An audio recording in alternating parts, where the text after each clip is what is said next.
Puji Tuhan, hari ini hari yang spesial, sangat-sangat khusus, ya. Luar biasa kalau persekutuan doa kita yang hadir lebih dari 50 orang. Ya, tepuk tangan. Puji Tuhan. Target kita tercapai. 50% ikut persekutuan doa, tercapai lebih 50 orang. Tapi saya bukan minggu ini saja, sebab kita merayakan ulang tahun 4 saudara kita yang kita kasihi, saudara seiman, ya. Pak Hamfriso, lalu Cisanti, ada Henny dan ada Yanti. Tepuk tangan. Iya. Itu sebabnya katanya Pak Edi, dalam konteks seperti ini, tolong khotbahnya jangan lama-lama. Sebab nanti masih ada dessert dan ngobrol-ngobrol, ya. Jadi hari ini singkat saja. Mari kita berdoa. Bapa di sorga, kami mengucap syukur dan terima kasih. Engkau Allah yang baik, mengasihi kami, menyelamatkan kami. Tuhan Yesus, kami bersyukur untuk cinta kasih-Mu yang memberi nyawa-Mu bagi kami. Mati dan bangkit buat kami. Kami boleh menjadi satu keluarga rohani yang saling menguatkan, saling membangun, saling mendoakan. Setiap Jumat kami punya waktu, kesempatan.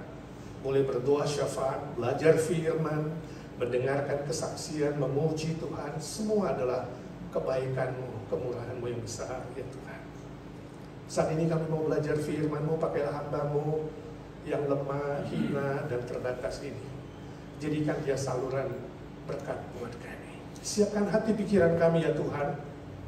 Walaupun hari ini sebagian besar kami bekerja atau beraktivitas sudah lelah, tapi Tuhan, kami yakin Engkau memberi kami kemampuan, kekuatan ekstra untuk bisa belajar firman Tuhan dengan baik.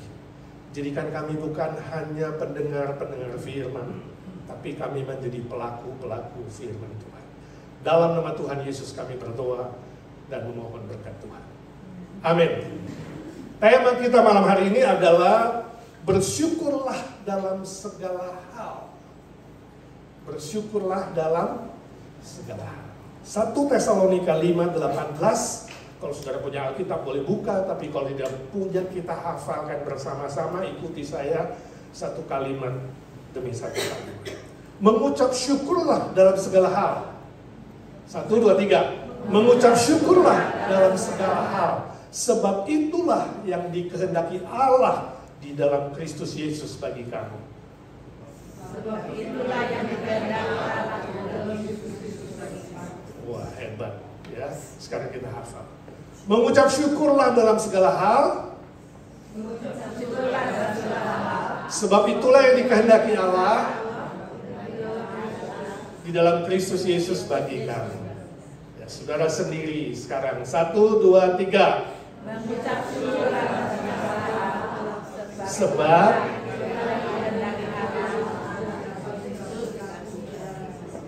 di dalam Kristus Yesus bagi kamu. 100, ya, tepuk tangan untuk saudara. Puji Tuhan. Saya ingat sebuah cerita, katanya suatu kali, ya, ada seorang wanita Amerika, dia pergi ke salon, ya, cukur rambut, keriting rambut, beresin semua rambutnya. Sudah selesai, cakep, waktu mau bayar, si tukang salon mengatakan, hari ini gak usah bayar, gratis. Loh, kok gratis? Sebab saya ingin bersyukur melayani siapa saja. Oh, baiklah, terima kasih. Nah, wanita itu besoknya, karena dia adalah seorang bos toko bunga, dia pilih bunga terbaik. 1 lusin bunga ros. Lalu dia tulis kartu, terima kasih tukang salon yang baik. Kau sudah mengerjakan rambutku. Terimalah bunga ros ini. Wah, senang sekali. Situ bisa mendapat ucapan terima kasih. Hari itu juga datang seorang polisi Amerika. Dia juga cukur rambut. Sudah selesai sama waktu mau bayar, tukang salon bilang, gak usah bayar, gratis. Loh, kenapa? Saya ingin bersyukur kepada Tuhan. Sebab dia baik buat saya. Gak diterima duitnya. Jadi ya udah, polisi itu pulang. Besoknya dia datang bawa donat 1 lusin. Polisi kan suka makan donat. Ya. Lalu tulis kartu, terima kasih kamu sudah cukur rambut saya. Saya bersyukur untuk kehadiranmu di kota ini. Hari ketiga datang seorang pendeta Indonesia, juga mau cukur rambut. Setelah selesai, tetap gratis, gak mau bayar. Kenapa? Sebab saya bersyukur saya boleh diselamatkan oleh Tuhan. Oh, pendeta senang sekali.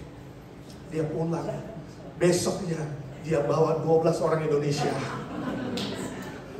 berbaris di pintu, ingin cukur rambut gratis. Saya tanya, saudara pernah gak cukur rambut gratis? Hah?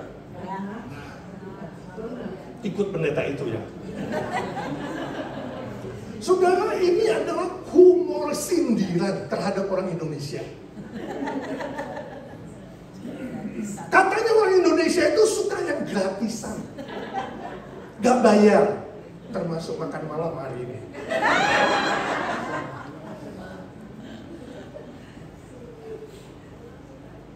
Tapi benarkah bahwa orang Indonesia itu tidak tahu bersyukur? Benarkah orang Indonesia itu hanya mau yang gratisan doang, tidak tahu memberi, tidak tahu berterima kasih? Jawabannya salah besar. Sebab hari ini kita sudah melihat ada 4 orang Indonesia terbukti mengucap syukur di hari ulang tahun mereka. Tepuk tangan, iya. Itu sebabnya kita makan gratis, karena mereka mentraktir kita. Sebenarnya semua bangsa sama, gak ada perbedaan, gak ada diskriminasi. Ada orang yang pelit, ada orang yang tidak pelit, murah hati, ada orang yang tahu bersyukur, ada orang yang tidak tahu bersyukur. Saya harap saudara yang hadir malam hari ini bukan menjadi orang yang tidak tahu bersyukur, tidak tahu berterima kasih. Itu yang mau dikatakan oleh firman Tuhan.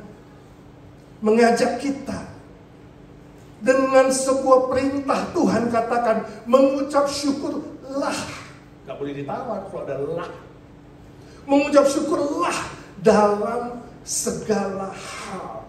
Wow, ini pasti tidak mudah. Segala hal. Segala hal artinya apa?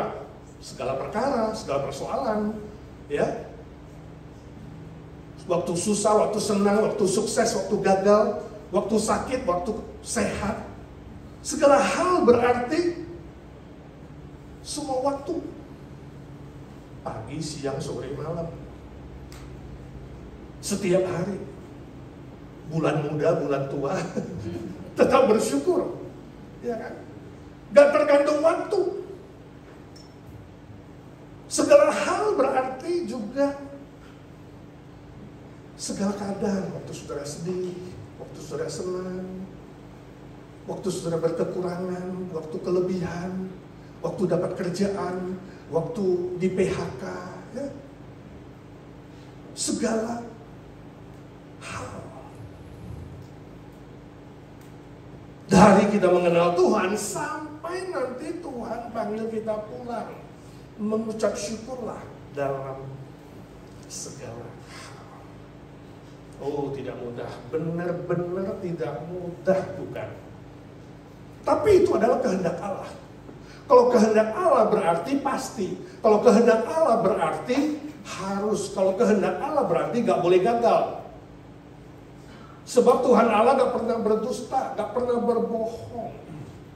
Allah kita di dalam Yesus Kristus juga bukan Allah yang tidak masuk akal. Masa sih dalam segala hal? Ini kayaknya Tuhan gak masuk akal nih. Mana mungkin waktu sakit mengucap syukur. Mana mungkin waktu kita di PHK 3 bulan gak ada kerja mengucap syukur. Mana mungkin waktu miskin mengucap syukur. Mana mungkin waktu kekasih kita meninggal mengucap syukur. Ah, Tuhan kayaknya gak masuk akal nih, illogical. Pernah gak saudara berpikir seperti itu? Yang pasti kalau dia Allah yang asli sejati, dia itu selalu benar. Dia gak pernah salah. Dia tidak pernah memberikan firman atau perintah yang tidak mungkin kita lakukan. Sebab dia bukan illogical. Dia Allah yang benar. Yesus mengatakan, akulah kebenaran yang sejati. Gak pernah bohong. Nah, pertanyaannya, kalau memang itu benar, kalau firman ini bisa dilaksanakan, pertanyaannya bagaimana? Bagaimana kita bisa mengucap syukur di dalam segala hal? Caranya bagaimana? Caranya saudara, jangan fokus pada masalah. Jangan fokus pada perasaan. Jangan fokus pada manusia. Jangan fokus pada keadaan. Sebab semua yang saya sebutkan tadi itu sifatnya sementara dan fana. Berubah-ubah, perasaanmu bisa berubah. Bulan purnama senang, bulan sabit sedih. Bulan muda senang baru gajian, bulan tua kemudian sedih. Bisa aja, perasaan berubah-ubah. Dapat hadiah, saudara senang gak dikasih hadiah ngomel-ngomel. Bisa berubah. Jangan bersandar pada situasi, keadaan, persoalan, juga perasaan diri sendiri.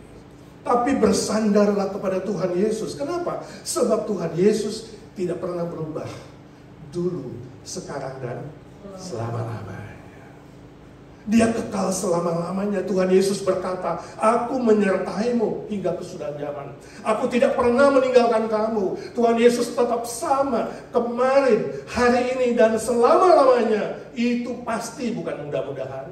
Dia menyertaimu dalam setiap keadaan, dalam setiap perkara, dalam setiap waktu, selama-lamanya.